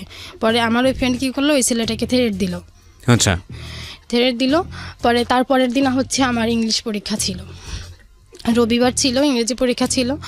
তো সে আমাকে পরে সকালে ফোন করে বলতেছে যে কালকে দেখে নেব, তোমাকেও দেখে নেব, তোমার ফ্রেন্ডকেও দেখে নেব, আমাকে কেন থ্রেট দিল। তো আমি পরীক্ষার হলে গেলাম। পরীক্ষা শুরু হওয়ার আগেই একটা ছেলে, তখন আমরা 4 বান্ধবী একই কালার ওড়না পরে গিয়েছিলাম, ফিরোজা কালার একই কালার ওড়না পরে গিয়েছিলাম। তো একটা ছেলে এসে ফার্স্টে একটা মেয়েকে জিজ্ঞাসা করলো যে এখানে আনিলাকে, তো ওটা দেখাই দিল পিছনে। এই ছেলেটার সঙ্গে আপনি কথা বলতেন, বাট আপনি চিনতেন না, জানতেন না এই ছেলেটা সেই ছেলেটা? হ্যাঁ, কথা হয়েছে বলতে 2 দিন কথা হয়েছে, জাস্ট ওনাকে আর কি, ওনার কথা শুনে আমার ভালো লাগে না, তাই আমি আমার ফ্রেন্ডকে নাম্বার দিয়েছি যে দেখ এই ছেলেটা এই কথাগুলো বলতেছে। ওকে, আর যে ফ্রেন্ডকে নাম্বার দিয়েছে ও ছেলে ফ্রেন্ড ছিল। ওকে। তো এরপরে হচ্ছে ও আর কি সে বলার পরে আমি বলছি হ্যাঁ আমি অমুক। এরপরে সে চলে গেল, আমি যে তাকে কোনো প্রশ্ন করব এই সুযোগটা আর পাই নাই। আচ্ছা, এবং তো আপনি জানতেন এরপরে- না যে সে কি না, বলতে এসছে বা সেটাই। টিচার মনে পরে- করেছিলেন? হ্যাঁ, হ্যাঁ টিচার মনে করেছিলাম। পরে হচ্ছে পরীক্ষার মধ্যে শুরু হয়ে গেল, কিন্তু দেখতেছি যে আমার হলটা ওই সিটটা ছিল একদম জানালার কাছে। উনি হচ্ছে ওই হলের সামনে একটা ফিল্ড ছিল, তখন সেখানে দাঁড়ায় ছিল সে আর একটা ছেলে।